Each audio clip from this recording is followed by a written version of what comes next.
유한타증권으로 가겠습니다. 박진희 부장 만나보겠습니다. 안녕하세요. 네, 안녕하세요. 연초에 너무 힘듭니다. 오늘 장은 또 개장하고 나서 저점을 빠르게 낮추고 있어서 지금도 현재 진행형인 상황인데 왜 이렇게 약한 걸까요? 어떻게 봐야 될까요? 네, 뭐 1월달, 2월달이 힘들다고는 하죠. 원래 12월달에 배당 때문에 들어왔었던 물량들이 계속 빠져나가는 과정 중에서 선물과 이제 현물 사이 이제 백오데이션 과정 때문에 그 부분을 좀 메꾸기 위한 현물의 매도가 계속적으로 좀 나온다라는 거는 뭐 계속 그동안 다른 뭐 증권사들 레포트를 통해서도 좀 많이 보셨을 것 같은데요. 그런 흐름들도 좀 일정 부분 있습니다. 장 초반부터 선물 쪽은 상당히 좀 강하게 밀고 있는 모습 보실 수가 있겠는데요. 오늘 장 어제 미국 시장의 흐름이 어제 우리 시장에 먼저 보여줬고요. 그다음에 이제 미국 시장 흐름 보고 나서 오늘은 뭐 자동차 쪽이랑 자율주행차 섹터가 워낙 강하긴 합니다만은 다른 섹터주들 좀 많이 약하고 경기 민감주 섹터주들 뭐 아시다시피 이제 철강이라든지 이제 조선이라든지 뭐 이런 것들 해운이라든지 뭐 이런 것들 좀 강하게 좀 올라오죠. 기계, 건자재, 건설 다 어제부터 마찬가지겠습니다.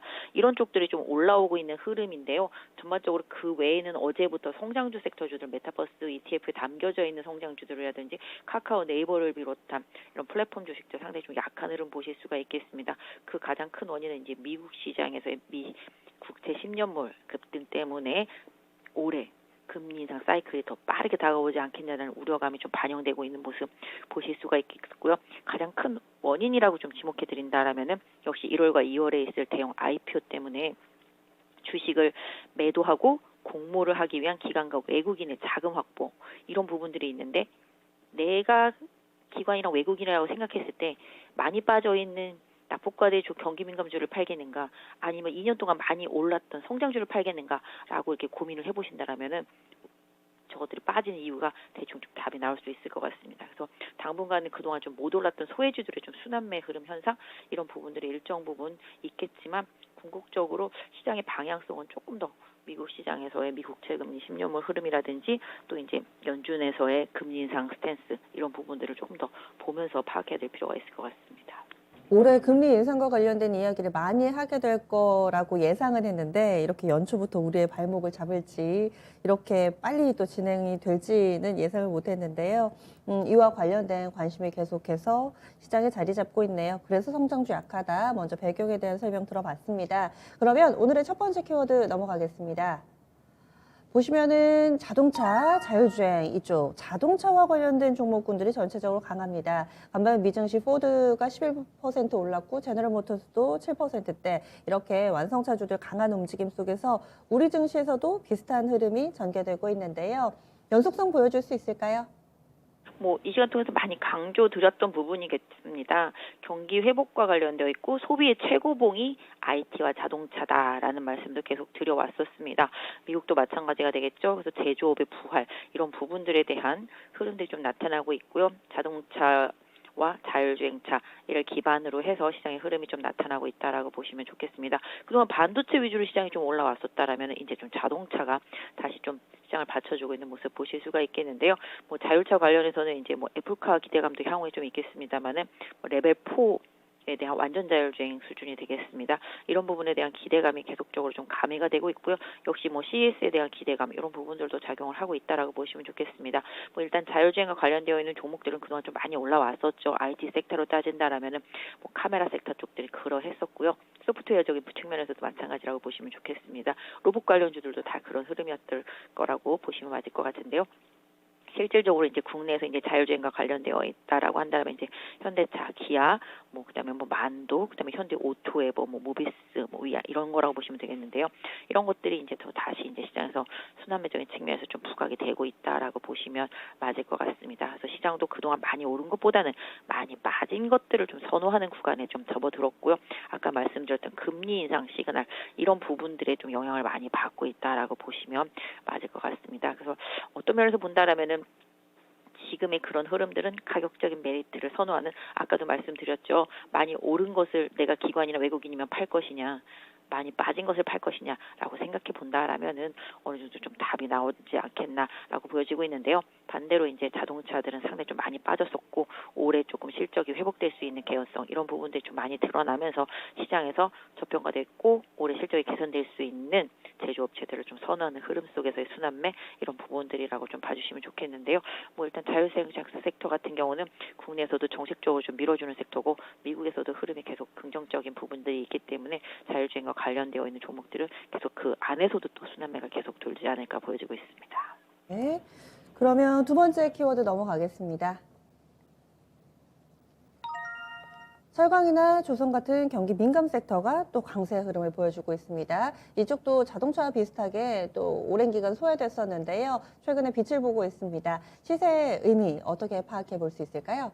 근데 뭐 금리 인상 속도가 빨라지는 부분들 중에서 지금 뭐 이제 산업재나 원자재 이런 부분들도 같이 움직이고 있죠. 인플레이션과 관련되어 있는 종목들이라고 보시면 좋겠고 특히 뭐 조선주는 최근에 좀 수주가 있었던 부분 속에서 좀 낙폭과대 인식이 저가에서 좀 매수세가 들어오는 모습이고요. 뭐 철강도 마찬가지라고 보시면 좋겠습니다. 뭐 어제 건설주, 건자재주 이런 부분들 강하게 어제 그제 많이 올랐다라면은 오늘은 뭐 그 바톤을 좀 이어받은 부분들이 뭐 이런 쪽이라고 보시면 좋겠습니다. 뭐 기계 같은 경우도 어제 미국 시장 캐터필라 많이 올라서 관련되어 있는 업체들도 오르고 있죠. 진성TC나 DI파워, 뭐 두산 바켓 같은 경우도 올라오고 있는 모습이고 현대건설기계도 올라오고 있는 모습이고요. 그래서 전체적으로 이런 부분들도 역시 낙폭과대 속에서 경기 민감주들 경기 회복과 연동할 수 있는 종목들에 대한 저가 매수세가 좀 들어왔다라고 봐주시면 좋겠습니다. 상당히 오랜 기간 소외되어 있었고요. 거의 작년 1년 내내 눌렸었던 종목들이기 때문에 가격적인 메리트를 보는 저가 매수세가 좀 들어온 상태라고 보시면 좋겠는데요. 다만 이제 상승의 그 연속성을 놓고 본다라면은 좀 시간적인 투자가 좀 많이 필요하지 않겠나라는 생각을 해보게 되는데요. 어쨌든 지금은 뭐 하나는 팔고 뭐 하나는 사야 된다라면은 이걸 팔고 이걸 살게라는 시각에 외국인과 기관의 시각이 이런 쪽으로 저가 매수가 들어오고 또 반대쪽으로는 뭐 곧 매도세가 고가라는 고평가 논란 속에서의 매도세 이런 부분이 좀 들어왔다라고 보시면 좋겠습니다. 그래서 지금의 경기 민감주 순환매는 일정 부분 뭐 미국 시장에서 미 국채 금리가 계속적으로 움직이고 그다음에 금리 인상 시그널이 뭐 올해 6월에서 3월로 앞당겨주는 그런 현상에 대해서 연준에서 좀 확인해줄 필요가 있겠는데요. 뭐 그동안 금리 인상이 올해 한 3차례 정도 된다고 하는데도 불구하고 성장주들이 아니야 아직은 괜찮아 하면서 올라왔던 부분들을 지금은 이제는 다가왔네 라는 생각으로 좀 덜어내고 있는 구간 그 과정 속에서 낙폭과 대한 경기 민감주에 대한 저평가 메리트 이런 부분들이 빠르게 지금 부각되고 있는 상황 속에서의 순환매라고 일단 좀 봐주시는 전략이 맞지 않나 싶습니다. 네. 지금 갈 차례가 됐고 순환매 관점에서 오름세를 나타내는데 빠르진 않을 것이다. 시간 투자는 어느 정도 염두에 둬야 될 것이다. 이런 의견 가지고 계시네요. 그러면 마지막 키워드 넘어가겠습니다. 오늘장 약세 움직임 그 중심에는 그동안에 또 상승세를 주도를 했던 메타버스라든지 성장성을 근간으로 한 이런 대형 플랫폼 종목군들 전체적으로 약한 움직임을 보여주고 있습니다. 왜 이렇게 강하게 좀 조정을 받는 것인지 그리고 이런 약세는 언제까지 이어질 것인지 어떤 전망하고 계신가요? 네, 뭐 말 그대로 그 해당 기업들이 나빠서 빠지는 건 아니죠. 다만 이제 작년, 재작년 동안 가파르게 올라왔던 부분들, 성장주로서의 인식 이런 부분들이 기대감에 올랐던 주가들을 이제 내리고 있는데요. 그 부분도 역시 좀 금리에 영향 받고 있다라고 보시면 맞겠습니다. 역시 금리라는 부분들이 움직이고요. 이렇게 된다라면 이제 실물 가치 이런 부분들에 대한 가격 메리트를 생각해 볼 수 있겠죠. 근데 최근에 이제 올라온 기업들이라면 인플레와 연동을 하지 않으면서 나름의 이제 고성장주들 그러면서 이제 화폐 가치를 뭐 대신할 수 있다거나 아니면 금리가 낮을 때 계속 긍정적인 부분들, 그러니까 대체 투자라는 부분에서 봤을 때 대체 투자로서의 가치가 인정받았던 종목들에 대해서 이제 빠르게 차익 실현 매물이 나오는 부분들은 역시 금리가 올라가면 그 부분에 대한 기대감 이런 부분들이 저하될 수밖에 없겠죠. 대체 투자할 것들이 다른 실물 자산에서 상당히 좀 많아지게 됩니다. 그래서 이런 부분들을 좀 고려하는 흐름이라고 보실 수가 있겠고 인플레와 연동하지 않으면서 올랐던 종목들은 이제 인플레에 대한 억제 현상 이런 부분들로 인해서 그동안 좀 눌렸던 다른 종목들한테 자꾸 기회를 뺏기게 된다라고 보면 맞겠죠. 그리고 아까 초반에도 설명드렸던 대로 지금 거래소 같은 경우는 지금 백어데이션 계속 교정이 돼야 되는 부분들인데 매물이 좀 나와야 되는 부분들이죠. 그리고 기관의 입장에서는 최근에 제가 듣기로는 오스템 임플란트 때문에 너무 놀래가지고 그걸로 인해서 손실난 부분들을 메꾸기 위해서 다른 수익이 많이 난 종목들을 많이 매도하고 있다고 합니다. 그래서 어제부터 코스닥의 집중 포화가 지속되었다라는 점도 계속 돌아다니는 얘기라서 이런 부분들을 좀 참고해 보실 필요가 있겠고요. 궁극적으로 성장주 섹터주들 많이 올랐기 때문에 아까 말씀드린 대로 1월과 2월에 있을 대형 IPO주들 청약에 들어갈 자금들을 마련하게 되는 쪽에서의 매도세가 꾸준히 좀 나올 수밖에 없다라는 점, 이런 부분들이 좀 중요한 포인트가 될 수 있을 것 같고요. 지금의 주도주 역할을 해줬던 메타버스 ETF에 담겨져 있던 종목들 위주로 좀 차익실현 매물들이 많이 나오고 있는 흐름들도 아까 금리의 영향을 많이 받았고요. 이런 부분들이 다시 반등을 하기 위해서는 금리 인상에 대한 속도감이 제어되는 부분들을 또 시장에서 좀 확인하려고 하겠죠. 그래서 지금 빠르게 다가오는 그 금리 인상의 시그널이 아니야 다시 원래대로 원위치 될 거라든지 이런 부분들을 확인하려고 될 건데요. 이번 달에 계속 나오게 되는 미국 CPI나 PPI 계속 나올 것들이 많이 있습니다. 그런 부분들이랑 연준 1월 달에서 이제 1월 달이 아니죠. 이번 달에 있을 이제 FOMC에서 12월 달 의사로 공개하면서 시장 거기서 또 다시 힌트를 얻으려고 할 거라고 보여지고 있습니다. 또 궁극적으로는 아까 말씀드렸던 대로 가격의 논리다, 또 수급의 논리다라는 점이 시장의 지금 전체적인 섹터의 편가르기 흐름이 좀 나타나는 거에 가장 포인트가 될 수 있겠습니다. 그래서 궁극적으로 메타버스를 비롯해서 성장주 섹터 전반, 네이버, 카카오 이런 부분들이 계속 시장에서 좀 벌어지는 부분들, 그리고 시가총액이 큰 종목들 위주로 하락이 크다라는 점, 이런 부분들은 투자하실 때 조금 염두를 해두어야 되는 부분이라고 보여지고 있습니다.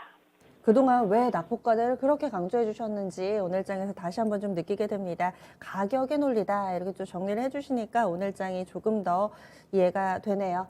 오늘 말씀 여기까지 듣겠습니다. 고맙습니다. 네, 감사합니다. 네, 지금까지 지니스 오프닝 픽이었습니다.